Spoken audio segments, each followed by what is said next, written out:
Tours with Mike makes architecture, design, and history fun and interesting through special experiences you won't find anywhere else. And now you can learn all about Chicago's presidential history. Mike McMains joins us now with more on his presidential Chicago tour. Well, we know the one president that's so famous for Chicago, obviously that's Obama.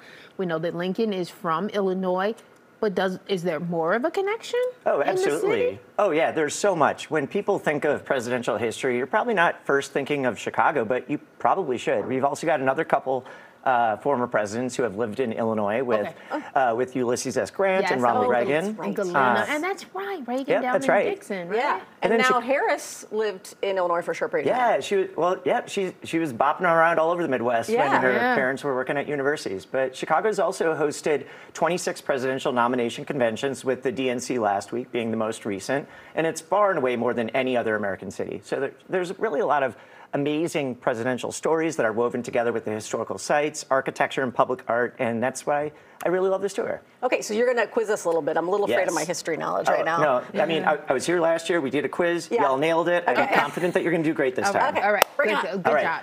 So we've got our first one. It's for a sculpture. We've got it's the seated Lincoln that's located within Grant Park. Very famous Lincoln sculpture.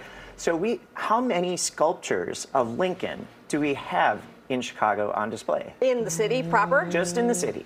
I'm going to say 4 for no reason other than. Yeah, I'm going to say maybe about 6. Oh, split the difference. We're at 5. Okay. Yeah, you'll see the other ones showing up there. We've got 2 of them appropriately in Lincoln Park and Lincoln Square, named after the former U.S. president. Another one in Garfield Park, and another one that's located in Edgewater. Now, they all have their official names. Some of them have additional nicknames. One of them is named Young Lincoln, but many people think that the former president looks kind of hot in it, so they nickname it Babraham Lincoln. Babraham Lincoln, that's hilarious. Cute. All right, try us again. All right, so next question. So we've got a picture here that's showing, you can recognize the people there. We've got Eleanor and Franklin Roosevelt to both sides. What is the name of the terrier right in between them? And do you know where this sculpture can be found? No and no. No, that was a tough one. Right. Yeah. So that's arguably the most famous presidential pet in American history. His name's Fala, beloved terrier that the Roosevelts got in 1940. Yes. Followed around by the media, he would do tricks, and he's the only presidential pet buried at a memorial in Washington, D.C. Really? It's located inside of Roosevelt University, right at Michigan and Ida B. Wells, and you can see it right there. It's named after that former presidential couple, and Eleanor Roosevelt was actually the chairperson of the first advisory board for Roosevelt University. Wow, how amazing is that? Okay, wow. Right, okay. Okay, got another one? Yeah, I do. So we've got a famous building that should be popping up. It's one of the most famous one of the most famous buildings you'll find in downtown Chicago, Chase Tower. Okay. Do you know what important presidential moment happened inside of that building?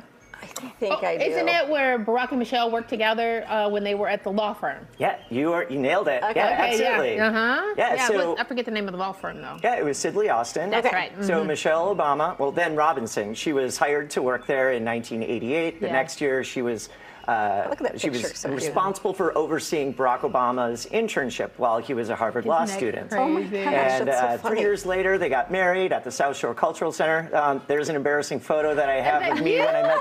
I know, it looked like I was going to Hogwarts. That was so back from when I met him in 2005. So I wish I could redo that moment and look a little bit different. Hey, no, that's great. Great. Oh, these are fun. Do you all at all talk about the fact that, you've got one more? Okay, our producer said you have one more. Okay, let's go. Okay. Yep, so I've got one last mural to show. This is a more recent edition.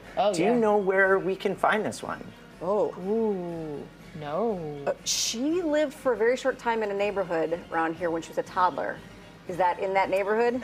No. So this is, Kamala Harris, that's who this mural is honoring. She did live in Central Illinois back when her family was working at UIC, University of Illinois. Okay. And but it's located on Wabash and Balbo. It's part of Columbia College's Wabash Arts Corridor. Okay. They have a series of murals that came out in recent history that are really honoring the efforts of the suffragettes and women fighting for equality in our democracy. So that one was commemorating the I'm speaking moment that became iconic between the 2020 vice presidential debate that Kamala Harris and Mike Pence did. Oh, that is very fascinating. Fascinating. Do you at all touch on the fact that the Windy City is named because of politicians and their long-winded speeches? Oh, I talk about that all the time. Every single time I have a tour and I don't know, a breeze comes through, people will say, well, that's why they call it the Windy City. I'm like, well, I got my little speech down. It's like, no, it's because we were seen as very blustery when we were trying to host the World's Fair of 1893. Yes. That is so cool. Well, the tour looks awesome. So it's going to be going on this month and next month? Yeah, so I've got, its next tour is this coming Saturday, and then I've got a rotating mix of one-of-a-kind tours that you're not going to find anywhere else, and it'll be back on the calendar again. Fantastic. All right, Mike, thank you. Tours with Mike is where you can find him on social media, and tourswithmike.com is where you could probably sign up for the tours, right? Absolutely.